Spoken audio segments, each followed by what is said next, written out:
Hello and welcome to another exciting episode of Relationship and Marriage, aka Rima. My name is Enefia Kudonkan, and I'm so happy and excited to be here with you again, celebrating 16 days of activism against gender-based violence.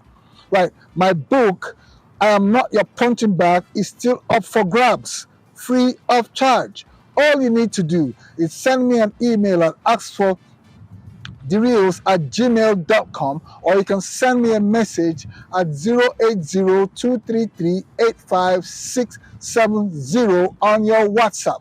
All right, with the title of the book, and I'll give you a free copy of the book. Now, today we are talking about something so exciting on my mind. Growing up, I used to hear this colloquial saying, "Sticks and stones may break my bones, but words will never do." Actually, they're correct too.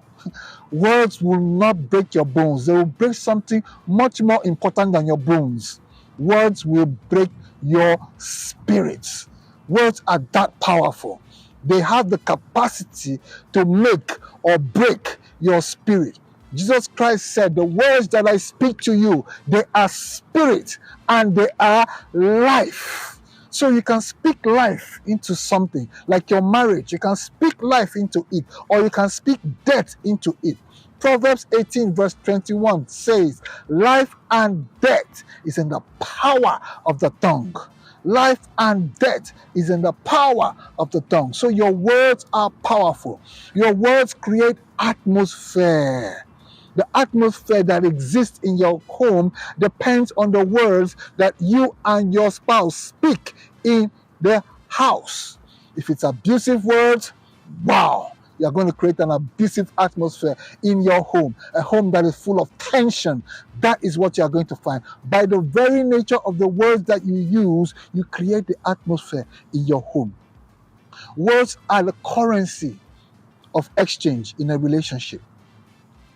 When you talk to somebody and the person talks back to you, right? It's it's an exchange that is going on, and words are that currency. When you are courting your wife, right, you use words to court her. When you're taking your vows in church, you use words to wed her. All right, so words are so important. When God was creating the whole world, He used words. Let there be light, and there was light. Boom. Now, if we are created in the image of God, we also have power with our words. We need to realize that our words have creative power to create the thing. The words are seeds that go into your future and then give you a harvest which you will reap at the end of the day. So words are very powerful. We need to mind the words that we say. Now, in a home that abusive words or negative words are being spewed all over the place, let me tell you what will happen. Number one thing that will happen in such an environment is that there will be a lack of trust. There will be a lack of trust.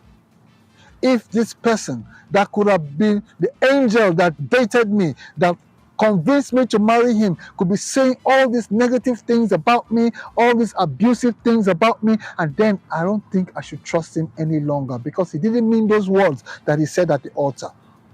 So it breeds distrust. And trust is a very important currency of your marriage. Once trust is lost in the marriage, wahala dey o.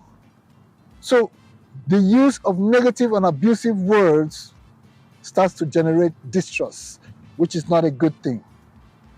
Also, the use of negative and abusive words is emotional abuse. It's as simple as that. You're trying to lower the person's self-esteem, which is very bad. You're supposed to raise your spouse's self-esteem instead of lowering the person's self-esteem. And all of this is dependent on the words that you use. The words you use can chase your spouse into the arms of somebody else, because words, abusive words, negative words create distance. And when they create distance and they hear something better out there, definitely they're going to tune into that station. They're going to tune into that station, and then inevitably at the end of the day, the cheating game begins. And that's not a good game you want your marriage to get involved in. So the words you say are very, very important. So what do you do about the words you say? First thing you need to know is that you have to guard your heart. You have to guard your heart. The Bible says, guard your heart, for out of it flow the issues of life. Guard your heart, for out of it flows the issues of life. And in the abundance of the heart, the mouth speaks. The words you say are a product of what you have been thinking in your heart, what you have been musing over in your heart. And that's why the Bible tells us anything that is pure, anything that is true, anything that is good, if there's any good report in it, think on those things. Because when you think on those things, your word will reflect those things. But when you think of how you are going to abuse your spouse, how you are going to lower the esteem of your spouse, the most negative things can come out of your lips, and even you will be surprised that you said them yourself. So you need to guard your heart. What you are thinking about per time, it always reflects in what you say. So guard your heart. That is the first thing. What you should be sowing into your marriage instead of discord is harmony. What you should be saying to your spouse, words of admiration, right? Words of admiration, words of encouragement into their marriage. Oh, you are a beautiful woman. If I had the opportunity to marry you again today, after all these years, I will still make that decision and I have zero regrets. Those are the kind of things your spouse wants to hear. You are supposed to be your child's number one cheerleader. Encourage the person in whatever he is doing, in his line of his vocation. You are supposed to be the number one cheerleader. A word from you can change the future of your spouse. From someone who has been timid all along to someone who is bold and courageous to face his career. He needs that word from you. Words of encouragement. Words of reaffirmation. Oh, those vows I took on the altar, I mean them. I affirm my love for you. I will stand by you. No matter what, through thick and thin, I will stand by you. At whatever life throws at us, I will always be by your side. Now, that's what your spouse wants to hear from you. Words of encouragement, words of affection, words of admiration, words of affirmation. That is what you should give to your wife. Like I said earlier on, the words that you sow into your marriage are seeds that will bring you the future that you have spoken about. So speak good into your marriage. Speak good to your wife. Speak good to your children. And then I can assure you that your future, you are creating it by the words that you say. I hope you have learned something today about words. Words are very, very powerful, and we can use them to build our marriage, or we can use them to destroy our marriage. The choice is yours today. I hope you've heard something today, you've taken some advice, and you will implement it in your marriage. Thank you very much for listening to this.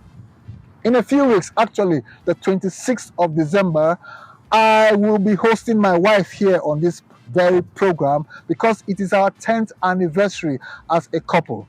So if you have any questions you want to ask us, you can send them in about our journey so far. It's been a journey actually. You on that day you will get to hear how the journey has been. But if you have any questions you would like to ask us as a couple, you can send on those questions to askforthereals@gmail.com or to my WhatsApp at 080-233-85670. And together as a couple, we will sit down here and we will answer your questions. Also remember, the 16 days of activism is still on, and my book, I Am Not Your Punching Bag, is out there for free.